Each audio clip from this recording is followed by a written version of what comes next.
I'm just going to open by telling you a quick story. Years ago, a friend of mine who's a union rigger rigged in a Mexican theater where they were hanging this 1,500-pound plaster eagle above the audience. And when he got up there on a scissor lift, that eagle was being held by some heavy braided cable that went up to a pipe and wrapped around 20 times and then duct tape. Yeah, safe. And I was like, I was like, that's incredibly sound and also super terrifying. So I love collecting those stories, as I'm sure you do. Emily, we are in the Futures in Space Gallery. We've been talking about the curation and doing some videos about what's in here, but tell me about your job here at the museum, and then we'll talk about how you intersected with this room. So I have sort of a weird position. So I'm the Transformation Collections Liaison, which is very fancy sounding.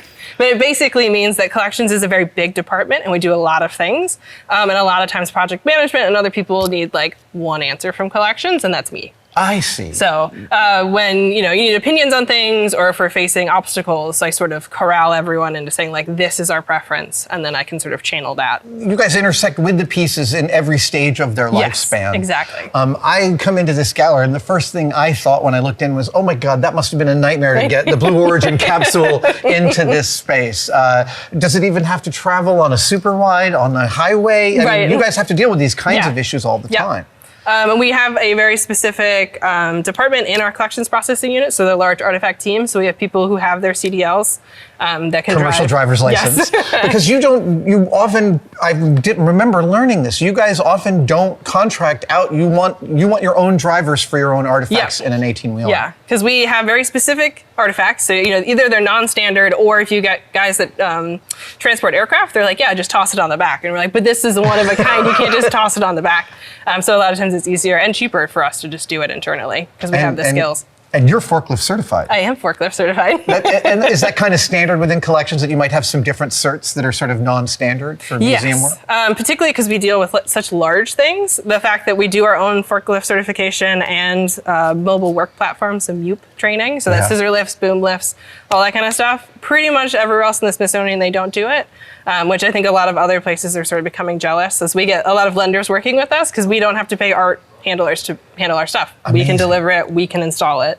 So it's all in-house, and we control it from beginning to end. Okay, so then tell me the story of how this got in here. Was it a nightmare? Luckily for us, no. This one is better because it is the trade show version. It comes in pizza slices. That's why it's so clean. Yes. And it was built to be taken. Exactly. Built to be taken apart and put back together. Which is it's sort of the holy grail for collections when things are. And I think actually why a lot of riggers like to work with us, because airplanes come with rigging points, art doesn't.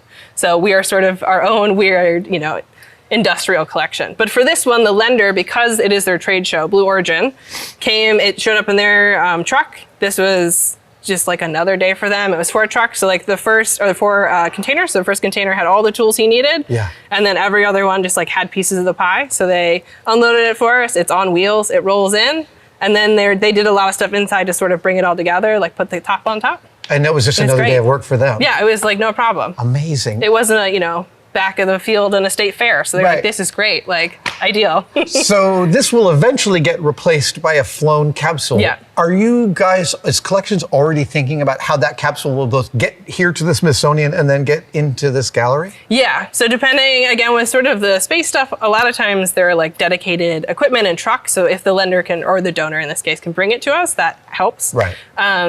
With the Blue Origin booster, they had the lifting fixtures and stuff, so they brought it to us and allowed us to use it. So when things have their own equipment, it's usually the systems. And then they'll take it back and it lives here forever. Nice. So in this case, everything is sort of designed so we can take out glass, take out rails.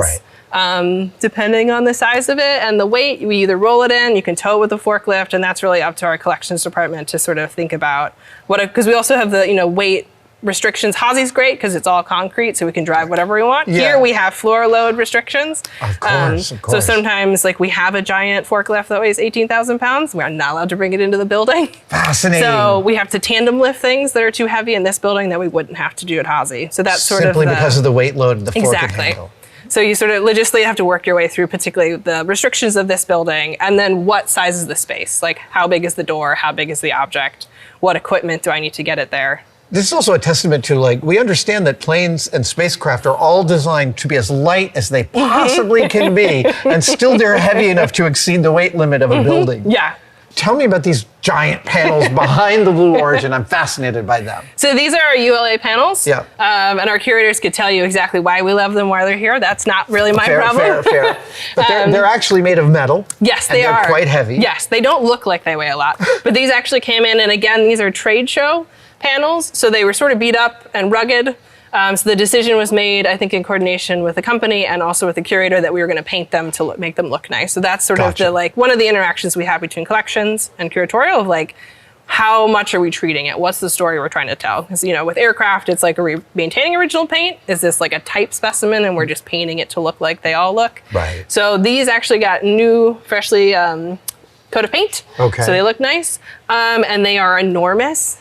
Even just heavy. choosing that paint, the type and the color must be a process. Yes, so I think they talk to the company and they talk to conservation. It's also like, what are we capable of? Again, This has to get moved somewhere where someone can spray it and have access to it. Yeah, so at Hazy, we have a giant paint booth.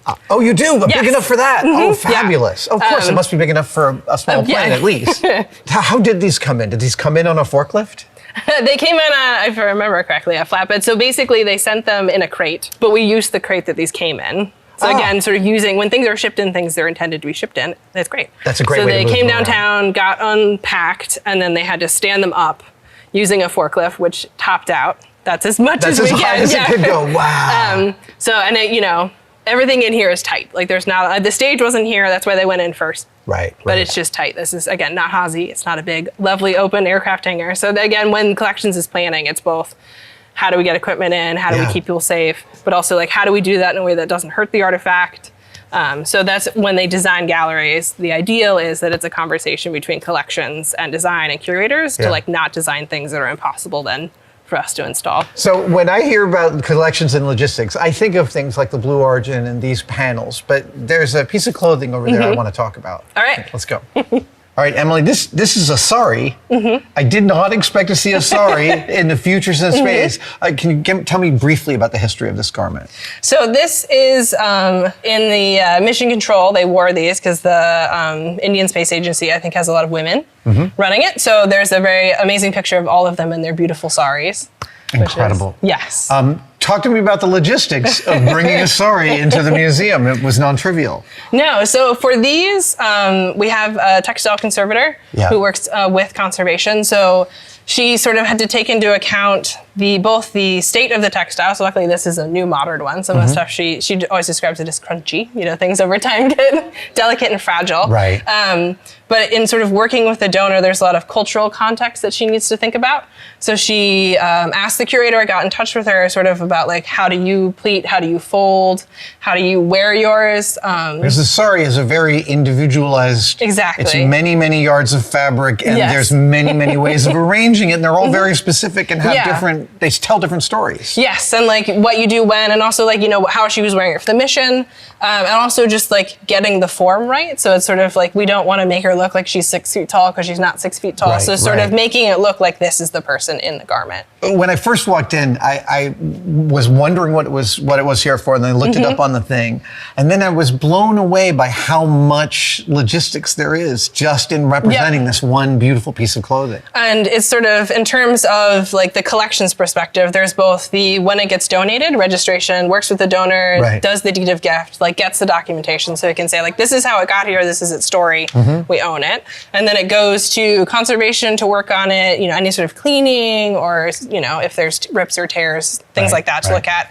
CPU then packs it, so it doesn't come like this. So, you know, you have to fold it so that the cloth is protected. It comes in its archival box, gets shipped.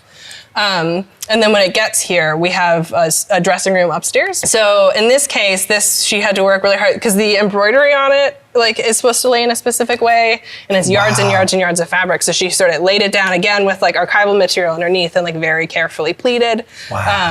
There's also a particular challenge here because usually saris are sort of pinned to make sure they stay on you. But obviously we don't want to use pins and other things that will degrade the fabric over time. You don't want to jam holes in them. Exactly. If you don't so have to. there are some, and she actually uses the pinholes that are there to sort of guide how you dress because you can see the previous uses of wear, and that guides sort of how you're draping and doing things, but sort of really minimally trying to use any sort of fastening devices to make it look like it's being worn, but also to keep it, intact for as long as possible. And then there must be a point at which you take a picture of it and send it to the original owner and say, I hope this feels like what you think it should look like? Yeah, are we happy? We have an amazing photography department, so they've taken beautiful pictures. Yeah. So that's the other thing, is we try to both have collections on display, but also online. Yeah. So then they'll actually what ends up on the digital displays, but then anyone all over the world can pull this up and see what this looks like. So when this arrives up in the dressing department, they only have a certain amount of time allotted for being able to lay it out, wrap their heads around the totality of this, learn everything they need to know about Indian saris, and then properly wrap. But that's incredible. Yeah, and this is in particular, the conservator that works on this does a lot of mount sheets, and we do that, again, when we're installing cases, because it's not necessarily the person that treated it or looked at it. Oh, we interesting. A mount sheet is a guide on how to... Yeah, so this is what it is, this is how you mount it, this is what it should look like. Is it often pictorial in the layout? Okay, gotcha. So there's sort of pictures and then the written text. And we do that for everything else in the cases as well. So it's sort of the hint of hey, this is fragile, don't pick it up this way. Or for the game, there was a whole thing of this is how it's put together, all the pieces, because those are all individually tracked and we don't ship it like that. So. Right, of course.